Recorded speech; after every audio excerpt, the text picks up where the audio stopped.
So, hello everybody, again. I hope you have scanned the QR code. We will share it again in the end of the session. So I'm Giorgos Nikoletakis. I'm the CEO of 100 Mentors and co-host of this summit. It's the second Generative AI Summit Southeast Europe. We are very honored to have high-esteemed guests from all over the world. It's an effort that began on June 15 last year, and it began way before that. We were a crew of 5-6 Greeks at Stanford. We were discussing what is going on with ChatGPT. We were laughing at the constraints and the limitations of ChatGPT back then, but we realized that this is grander than ourselves at the time, and we said, you know what, we have the obligation to bring those triggers and those experiences that we see here from Stanford, from the top institutions and the companies that make the original research about LLMs, to bring it to Greece and the neighborhood. So we decided to organize this summit, and after that, the rest is history. We now are honored to have speakers from all over the world, and we also have the honor to have Dr. Nika here. Please, let's have a round of applause for Marilee. I haven't started yet. Okay. So Marilee comes from the West Coast. The base is the West Coast, but she just delivered a session at Harvard, and we are very honored that she traveled all the way from Boston to share the Building Custom GPT's 101 lesson. So another thing that I want to share is that we are very happy that we partner with Marilee. And this is a partnership about the class, the AI Product Academy. So Marilee is an AI product lead at Google, but we invited her as the founder of the AI Product Academy. And we're very happy that we are able to share of course, discount codes for everybody in the room and everybody else who is part of the GenAI Summit. And we will do so on Monday. Yeah. Is that fine, Yeah, Marilee? Monday. Yeah. Very good. So enjoy. Thank you, Marilee. It's an honor to have you here. Thank you. Enjoy it. Thank you so much. I have a microphone here. All right, hi everyone. So first of all, I have to say, I landed at 8 p.m. last night, and I was like, perfect, I'm gonna sleep for 10 hours, it's gonna be amazing. And I lie down, turned off the light. I have not slept a minute since 10 p.m. last night. So I hope everything is gonna be okay. All right. So as Giorgos said, I'm based in Silicon Valley, and I've worked for Google for 9 years now. I was at Facebook for 2 more years. I got into AI before it was cool, okay? I got into AI 10 years ago, and when I selected my very first elective course in AI, people were telling me, do finance instead, do biology instead, do fintech, I think was the cool thing. But I said, no, AI is the future, and I know it. And as you can see, 12 years later, today, this amazing summit is happening, and thank you so much for inviting me. So I have put together a little presentation because I want to tell you about my beliefs and what I've seen in big tech companies. Of course, you've been in the summit since yesterday. You know that we can convert text to image. You know that you can convert image to image. You know that you can do semantic understanding from an image. You know that you can upload a photo of someone and age them or make them younger. You know that you can create text to video. Everything you see here, and I'm sure you've seen it before, is generated. This is unbelievable. We are exploring the potential of groundbreaking success in entertainment, in media, and so on. I'm particularly excited. I think there's one of them, which is the text prompt was, have pirate ships in a coffee cup and it's amazing what they've done. I think it's on the end. This is the cutest one that I've seen that I really, really like. But why am I showing you these things? So we see the capabilities of AI and generative AI specifically, but AI is not a product. AI does not create an experience for users. It's great to play around and create these things, but there you go. This is coffee and pirate chips and coffee, right? This is pretty fun. So what I want to tell you today is that users need AI products. Users need to leverage these capabilities and put them into an experience. AI alone is not enough for an experience.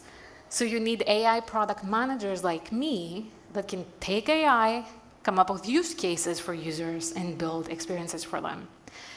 So I created this graph on LinkedIn, and it went viral because I think a lot of people don't understand the difference between GenAI and AI, and I want to kick off this workshop by explaining this. So we have traditional AI that has been around forever, okay, since the 1950s. Traditional AI is literally machine learning. It's being able to detect faces, being able to transcribe sound into text, being able to do speech recognition, pattern recognition, and all these things. GenAI is a smaller bubble. So GenAI is actually pretty small compared to the whole AI landscape. What Silicon Valley and all these amazing institutions like OpenAI, Anthropic, and all these places work on right now is trying to reach the yellow bubble, which is AGI. AGI, according to Demis Hassabis from DeepMind, we're going to get there in 2-3 years. I don't know if that's a reality, but this is when we're going to have advanced virtual assistants. We're going to be able to address climate change. We're going to be able to accelerate scientific research, have personalized education, medical diagnosis, and so on. But AI is still not going to stop there. If you can see the pink bubble, actually, one day we may reach super intelligence, where AI is really going to solve global challenges. It's going to write plays, it's going to write books, it's going to write everything. It's going to understand human emotion, right?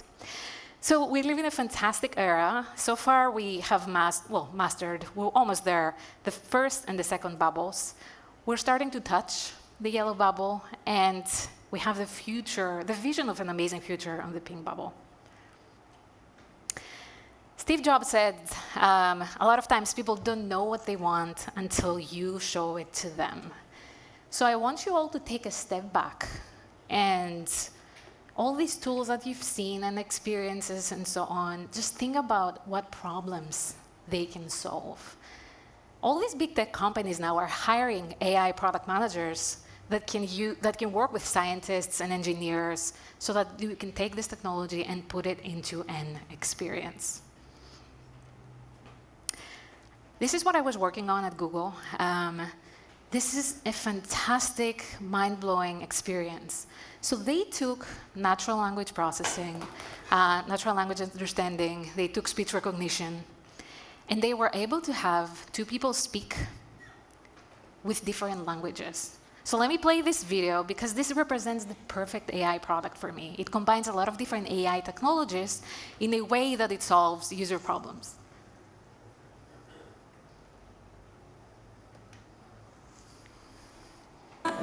You should be what I say to transfer for you in real time, kind of like some test world. What we're working on is technology that enables understanding languages, taking 10 years to translate. All right, it's clearly not working, but what I want you to see is, let me just go to that frame.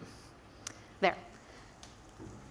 So at this point, there's someone talking in a different language to this person. And this person sees the letters you see in the language that she understands. So there is live translation taking place.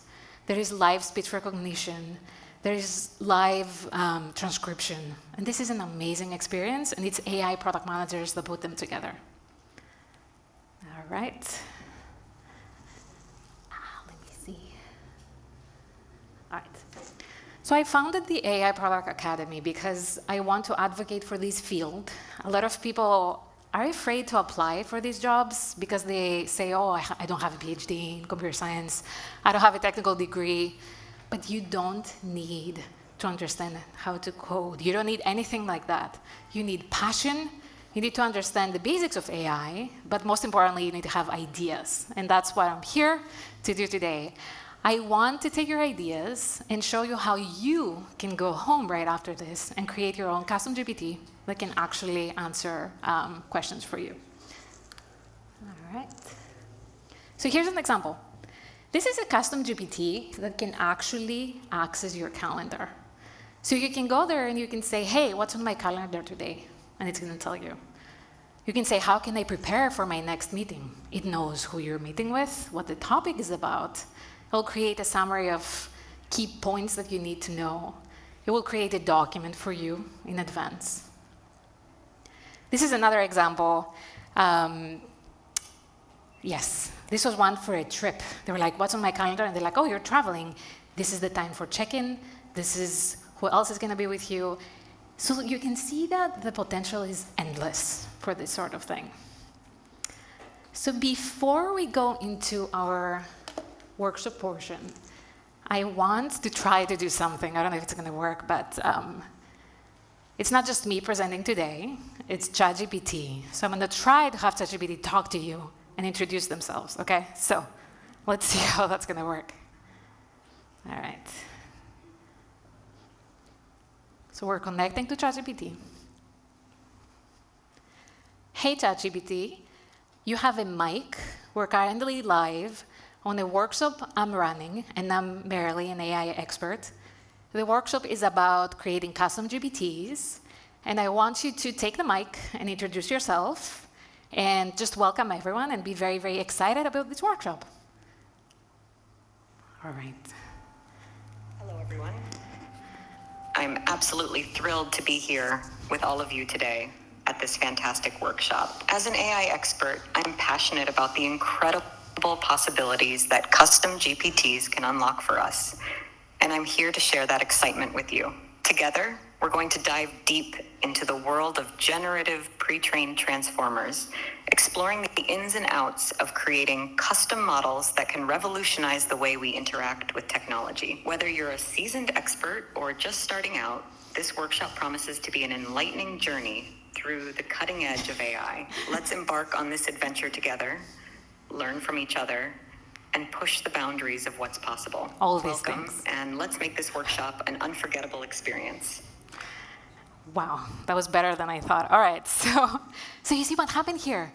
I have ChatGPT on the go. It's just a widget on iPhone. I just click here, and she talked to me. It feels like, it's an actual person.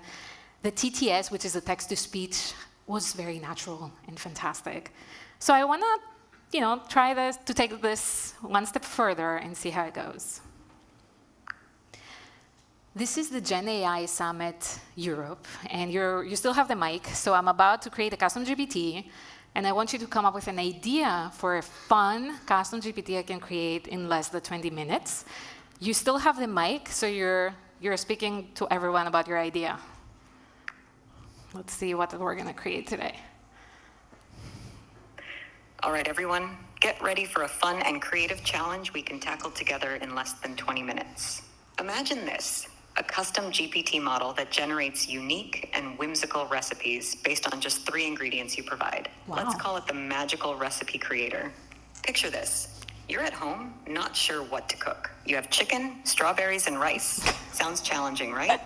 But not for our magical recipe creator. You input these 3 ingredients, and voila, it suggests a delightful dish, complete with a quirky backstory.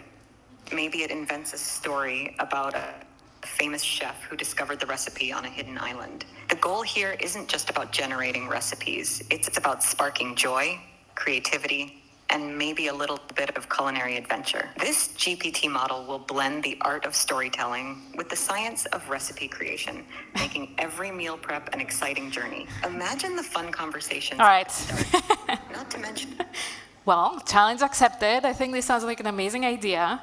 And by the way, I had not planned this. I had no idea what it was going to ask. All right, so let's get started. Here's step-by-step how you'll create a custom GPT when you go home.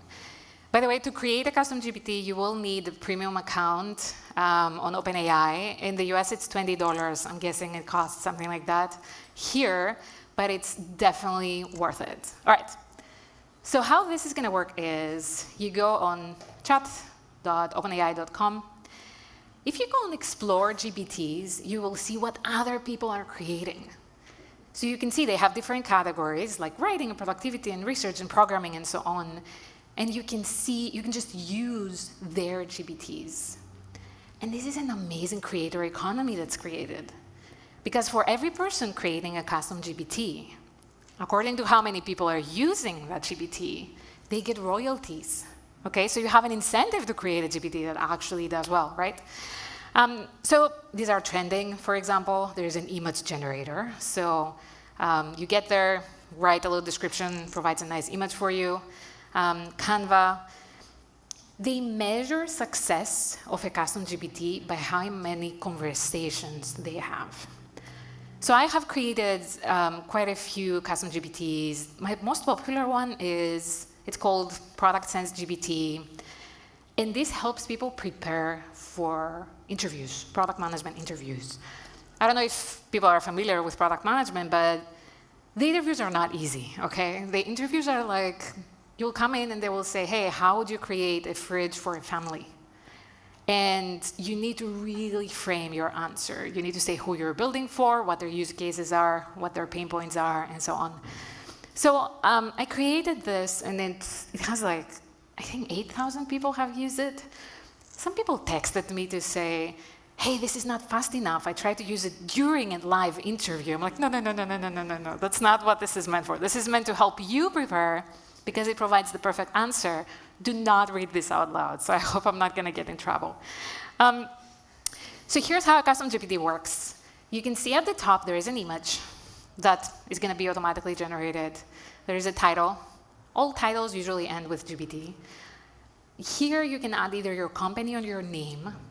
And this is great because I'm getting random people reach out to me and say, hey, I tried this. I found you through that platform. It's amazing. You have a description on what it is. And then you have these two, they call them conversation starters. I'll show you how to program this yourselves. But what I trained this one to do for specifically is we can ask and say, hey, what types of questions can you answer for me? So you click here, and it is, I've programmed it to actually say the types of answers. Let's see. So there are 4 types of questions you can get in product management. And they can decide to use any of these 4 templates. So I can say, all right, how would you create a smart fridge for a family? And by the way, I've been asked this question, and ever since I look at smart fridges, I failed the interview, and I'm like, ugh, this is what I should have. But look, it follows the template I provided, okay? It's gonna provide the different user personas, it's gonna prioritize the user persona, it's gonna recommend the user persona, and so on. We don't care about the product specifics, but what I wanna show you here is that the answer a GPT provides is based on what I trained it to do. And I want you to know how you can train your own GPT to answer. But you can see it keeps going, and it follows my framework, and it's just, very, very interesting. All right. So now let's attempt to do what GPT said, which is going to be interesting. So I click here, click on my GPTs, and then wait for it to load. I click on Create a GPT. So you can see on the left panel, we have the wizard to create it. On the right panel, we have the live preview of what it looks like. They have a smart wizard that can help you. And by the way, when we're talking about AI products, the trend now is no-code tools. So you don't need to know how to code. You just need to understand the basics of AI. There are so many no-code tools that are amazing. All right. So on the left, GPT says, all right, let's do it. What custom GPT would you like to make? So I think, I don't remember the name, it was Magical Recipe something. But we are going to say, and let me zoom in actually for you a bit. There you go. I want to create a custom GPT that can come up with a cool recipe after having as an input 3 ingredients. I also want this custom GPT to provide a fun name for each recipe. So now I created a prompt for my custom GPT, and the wizard is going to create it for me, which is mind-blowing, okay? We are creating an experience. We are creating an AI product just by typing three lines, right? So it's taking, 20 seconds, and it's going to create the first version of a custom GPT. And it's like, yeah, do you like the name Recipe Wizard? Does that sound good to you? Yep. So it comes up with ideas and asks me for input. Here's what I think. Is that okay? I'm like, yep, go for it. Now it's generating a profile photo for it. I'm sure you're familiar with this, but ChatGPT is using DALL-E to generate images. So now it's using DALL-E, and let's see what that looks like. This looks like a witch pot of some sort, but I'll go with it. And yeah, as you can see on the right side, it's updating the live custom GPT as we go.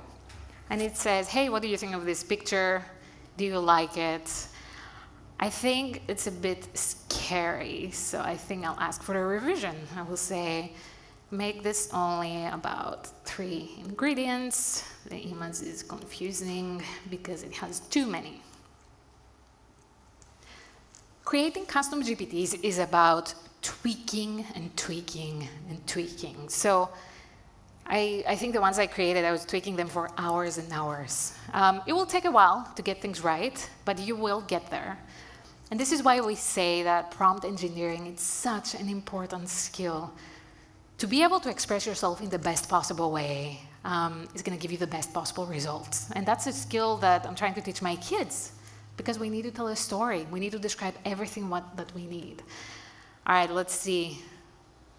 Sure, that looks better. It's like magical. OK, I will say, OK, let's proceed. Looks good. So now the GPT builder is continuing, and it says, OK, let's refine the behavior a bit. When it comes to generating recipes, should the focus be on simplicity and everyday ingredients, or are you looking for more adventurous and gourmet options?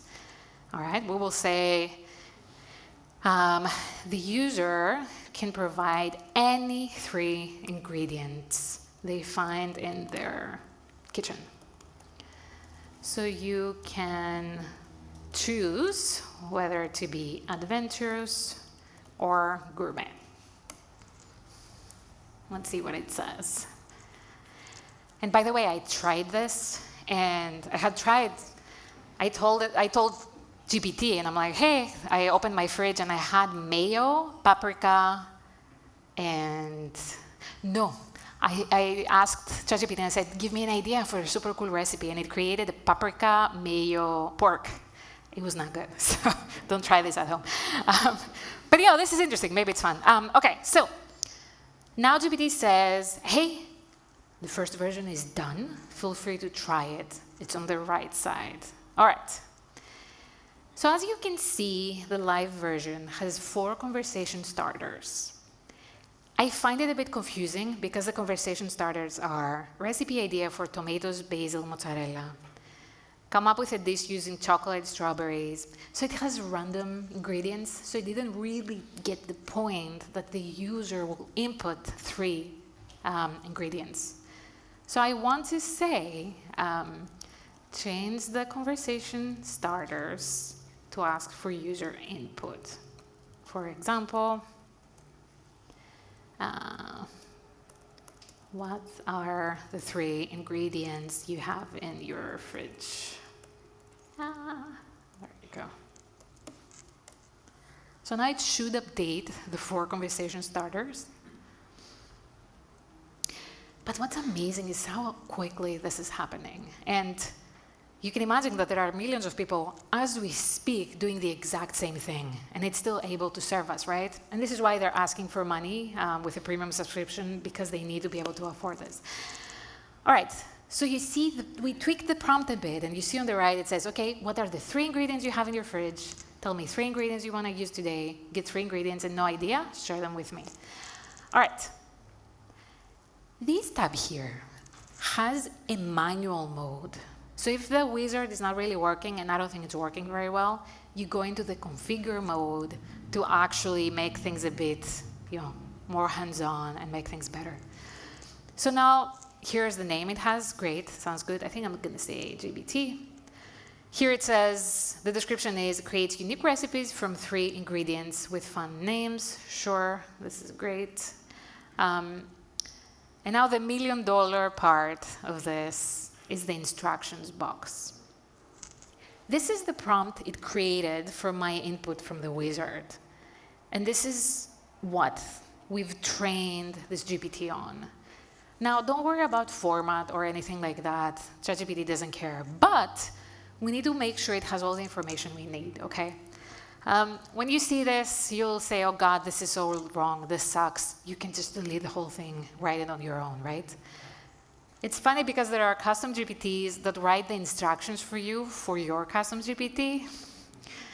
Again, once, taking a step back, if you want to create a creator economy and you actually have an incentive and you say, hey, you create your custom GPT and you'll get royalties if a lot of people use it, you'll get amazing ideas, right? That's how it works. So there are people that are making money out of it, right? All right, so let's see what it says. I can't even begin. Okay. All right, I'll make it more clear. Add one conversation starter called Let's Get Started.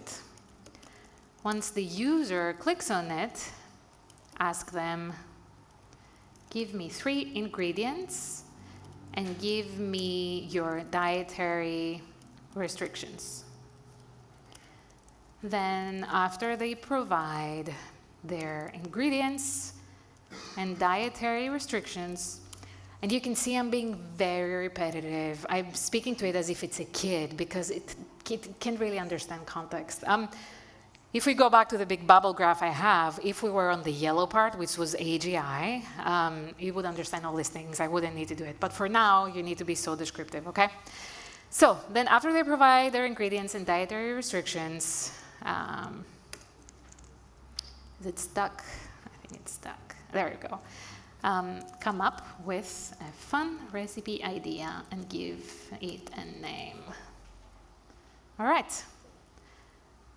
So we're going to hit save, confirm, and hopefully it's going to get retrained. It's loading. Let's see. Let's see. We may have broken it. It's very likely. I think unpublished changes. Oh, all right. What are 3 ingredients that are looking to cook something? All right, give me 3 ingredients. Mushrooms, okay. Avocado, tomato. I love, thank you. Avocado and tomato. What?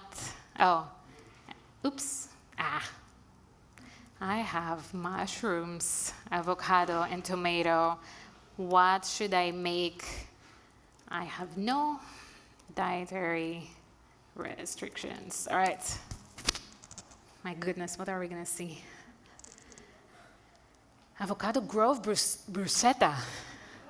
Ingredients, instructions. We saute the mushrooms. I didn't know we saute the mushrooms. We toast the bread. Assemble the bruschetta. Garnish. This is amazing. We drizzle some balsamic as well. The dish marries the earthiness of mushrooms with the creamy texture of avocado and the fresh pop of tomato. I'm hungry out of a sudden. All right. But isn't this amazing? Like, it took us, 10 minutes, and we were able to do this little fun thing. Now, let's take things further, okay? So far, we just added a very fancy instruction line, and we created an AI product that generates a recipe for us. But there is more you can do with a custom GPT. So if you go on the Configure tab again, there is a part called Knowledge. This is where you can upload books to it. This is where you can take photos from the world. This is where you can upload menus from all over the world just for this GPT. so we can upload knowledge to it. So here's something I like to do. I like going to another window of ChatGPT and say, generate, let's say, 20 recipes with 3 ingredients, and save it as a PDF, and generate a PDF. So now I'm going to create a little PDF that has recipes that I'm going to then upload to my custom GPT, and I'm going to say, hey, next time you generate the recipe for me, only use these. So you can see you can do amazing things. Imagine you have a kid and you can have them read specific books, and then you ask them about these books specifically. So you're training an LLM right now. Oh, I can see myself suddenly. That's weird. So imagine you're training an LLM right now with no-code tools. That's exactly what we're doing. So now you see ChatGPT is actually creating 20 recipes with 3 ingredients, and it's generating a PDF. It's analyzing. Actually, I'll be surprised if it does this, because recently they actually added restrictions to GPTs for creating files, just because everyone wants to create files and it takes so much computational power. Analyzing, let's see. Oh my goodness. Did it? Wow, I think it did. This is amazing. All right. Starting download. So I'm going to download the file that got generated, and I am going to upload it on our custom GPT and say, hey, this is your lids base. There you go. Avocado toast, caprese salad, garlic, spaghetti, chicken salad, da-da-da. OK, so we upload it here. Now, this is where the question about ethics comes in, because I can scrape books from Amazon, from the web, and I can upload these books there. Is it ethical for me to use other people's books to train my own custom GPT that I'm going to then upload to the marketplace and make money from royalties? Legally speaking, you can do that. There is no way of tracing back. So a lot of people are doing it, but it's not right. Okay, so every time I upload something from knowledge, is it something I generated? It's something I created, or it's something ChatGPT generated that I downloaded it and uploaded it. This is an ongoing discussion, and actually we have a panel later where we're going to talk about responsible AI. So after you do this, you can just hit save, and it's going to have a knowledge base to get information from. Things don't stop there. There is way more capabilities. Remember the example I showed you with the calendar earlier on? You can add actions to a custom GPT. Things get a bit more technical here, but don't worry. It's still, the UI is still friendly. You don't have to try it if you're not comfortable. But there is this thing. It's called Zapier. And what they do is they help you integrate, there you go. They help you integrate different apps with your custom GPTs. They help you integrate your calendar. They help you integrate your note-taking. They help you integrate all these things. They have a huge list of integrations you can do, and I strongly recommend you take a look at this. They have like step-by-step instructions. Just type in Zapier AI instructions. We are not going to do it now, but I do want to show you a couple of examples. So this is the calendar assistant one, and you can actually click on this after, and go and play around with it and see how it works. It's actually pretty good. There we go. So yeah, we created custom GPT in less than 15 minutes, and it was an idea generated by OpenAI itself, and I think that was pretty great. I would love to answer any questions, so I always keep a few minutes at the end, because I know these are like new concepts and people are not very used to them, and they can be daunting, so I'd love to answer any questions. And I also want to talk to you about my academy. I have here, this is a QR code that's very ugly, but you can scan it, and it takes you to a form where you can add your email, and I can send you more information about the courses I teach. As Yorgos mentioned, we have special discounts for you, so if you're interested, scan it, and I can send you an email with more information. All right. But yeah, if there are any questions, please raise your hand. Oh, microphones, yes. Hi, Marilee. I just wanted to thank you for the exciting presentation. And I just wanted to say to all that I have attended Marilee's classes, and she's an inspiration, and she's so much fun to learn and know new things. It's easy, and I think it's the best you can do. Thank you so much. And actually, Elena created her first custom GPT, and it's about Egina. Yes. Do you want to tell them what it is? Okay. Actually, you know what? I may just open it and show them what you did. Is that okay? Yeah? Okay. Let me try to find the link. Let me see. Don't show my screen yet. Let me pull it up first and then. But yeah, do you want to introduce it? So, yeah. Yes, I have a travel guide about Egina, weloveegina.com. And I tried my best to create a ChatGPT custom with info that I gave it, and all the knowledge and prompts and whatever. I tried my best. And you can check it now. It's very fresh. Yeah. It's a baby. Very nice. OK, if you can share my screen, awesome. So this is called Egina AI. Gina, I love it. OK, this is great. Travel guide by Elena Argiri, your personal guide. OK, so this is great. You have 4 conversation starters. Tell me about Egina's history, any ideas on what to do in Egina, what are the top attractions, transportation in Egina. So this is great because you can see we are creating AI products. We're creating AI experiences. We're not just relying on, a cool presentation of, a little panda that comes in if you type cute panda, right? You take the technology, you embed it into a reason, and you come up with this really, really nice experience.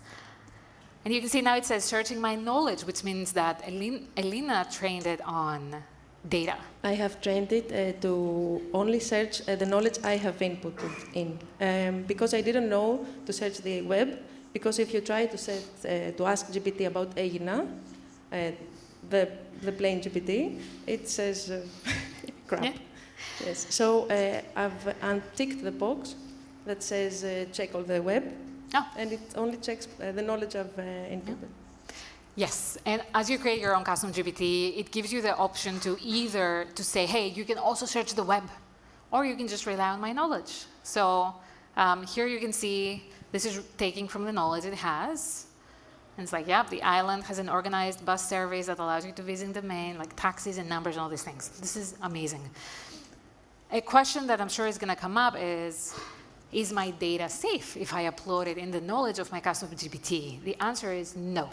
Any data you upload is going to go back and get used and get trained by something else. So don't upload anything confidential. I know there are some employees in some companies that were asking things like, I want to create this hardware with these 5 sensors. It's highly confidential. How would I design it? And they let go immediately. So be very careful on the GPTs and everything you create. Perfect. Any more questions? Yeah.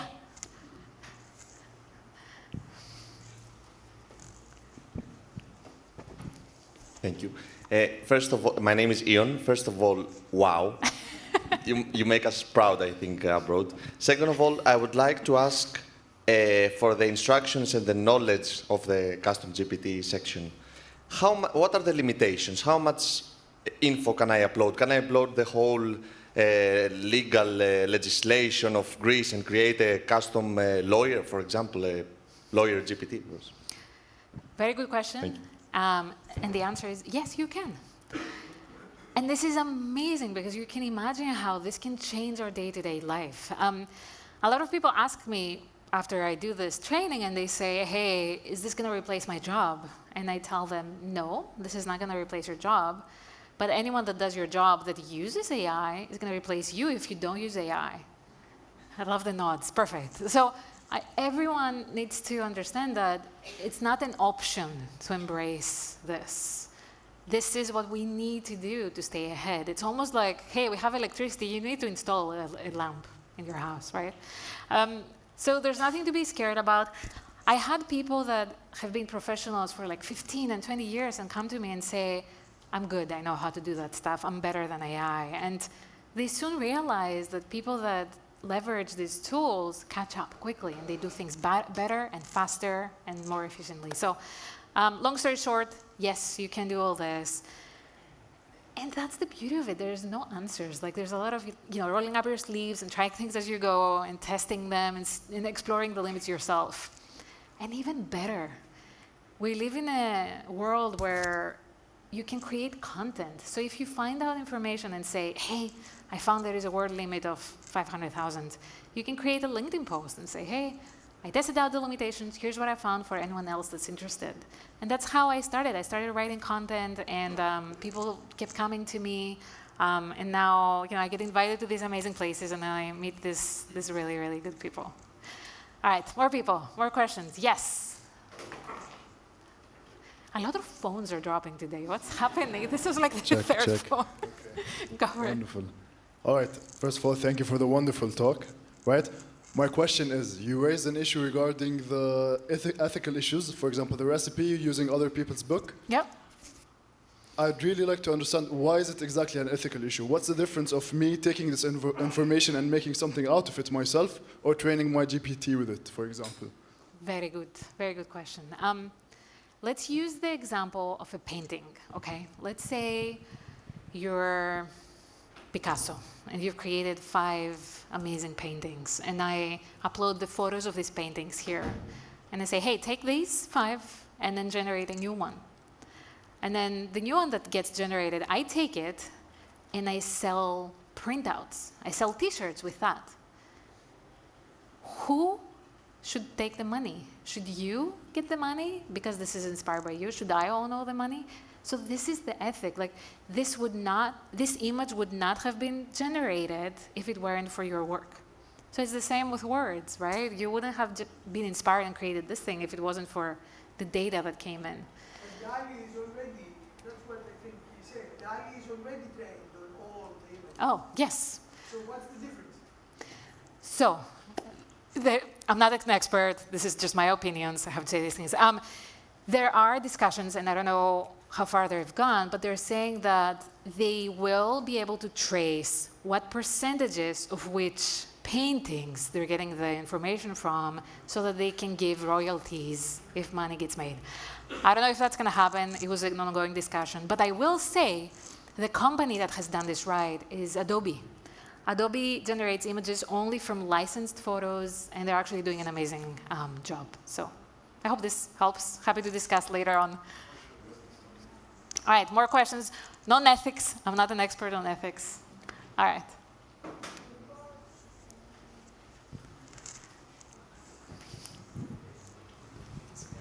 Hi, my name is Nectarios, and also related to this ethical question, if ChatGPT is trained on the entirety of the internet, there might be other books or resources that might be used. So what is the difference in people taking the book and training their GPTs and you producing PDFs with ChatGPT and using the PDFs? Yeah. Yeah. Well, I guess it's more indirect because what they're going to produce takes a lot of different sources. Some of them may be open source, some of them may not. So you're kind of de-risking this, and it's not directly related to something that's fully paywalled, let's say. But yeah, and these are questions that have not been answered, and it's an amazing conversation. And again, I'm not an expert. What I do is to come up with experiences and get people excited about this. But what is going on? And other phones as well. So, yeah, thanks. All right. Let's take a couple more questions. I know we're out of time, but Yorgo said take questions, so I'm happy to answer. Professor Vasalos has the questions. Let's take this first, and then Professor Vasalos. Right. Yeah. So my name is Alex, and I am an iOS developer. I'd like to ask if I could somehow export my own trained GPT and import it into my own iOS app somehow. Very good question. The simplest way, so once you create your GPT, it gives you a unique link. You can literally take the link and embed it in an iframe on your page that's kind of gonna, adapt and be responsive. There are other no-code tools that allow you to leverage the APIs directly and create a solution that looks the way you want it to, and so on. But yeah, the simplest solution is to just iframe it, and I've seen that work pretty well. There's one caveat for the GPTs I've created. You cannot see what people are asking. I wish I could see what they're asking. So that's a question. If it's something that you care about, oh, what do my customers care about, this is not the right tool for it. All right, more questions. I know Professor Vassalios has a, yeah. So let's say you combine your an application for LLM, this nice generation, with Apple Vision Pro. Okay, so and let's say it has wide adoption because it will generate this really immersive, amazing experience. How are we not ending up in the Matrix world, for the masses at least? Okay. First of all, I have to say I have a Vision Pro, and I put it on yesterday on the flight, and people were looking at me like an alien. So we're very far off from this being widely adopted. I have seen an amazing demo where they had a training treadmill, and it had a huge screen in front of you, and you were walking, and you would speak as you were walking, and you would say things like, now I want to walk in the jungle. And you would see the depth getting created, like a jungle, getting generated as you walk. So it was interactive, it was moving. And then you were like, now I want a labyrinth, and you see a labyrinth and these things. So I don't know about the Matrix, but I do know that the technology is there. The tools are there for people to learn how to develop applications, how to create these worlds. But most importantly, the hardware is there. This is what we were missing, right? The chips and the computational power and all these things. So this is why I want to inspire, hopefully, everyone to get into AI, whether it's hardware, product, experiences, ethical considerations. But yeah, it's a magical world, and I'm advocating for it. OK, let's take, I don't know if we have, OK, let's take one more question. Yeah, OK. Thank you for the amazing speech. I'd like to ask, you said that there is no way to see what people ask your customized GPT. How can I fine-tune it? Because I suppose it may give answers that I would not like it to give. How can we do that? How can we fine-tune it? Amazing question. And you would need to put it on their website, and you would need to ask afterwards and say, hey, what was the experience like? What did you like? What did you not like? Or you train your own custom GPT with an underlying LLM, so you need a developer essentially to do it for you. But I think it goes back to privacy. Should you be able to see what people are asking? Are people feeling safer when they're talking to a chatbot, asking questions, versus talking to a live person? Would they want you to see what they're sharing? There's so many questions that are still unanswered. But yeah, again, if you find the information, write up the answers. I'm sure the world would love to know. All right, thank you all so much. Good chat. Thank you, thank you. All right. Reach out to me on LinkedIn if you'd like to stay in touch. Thank you.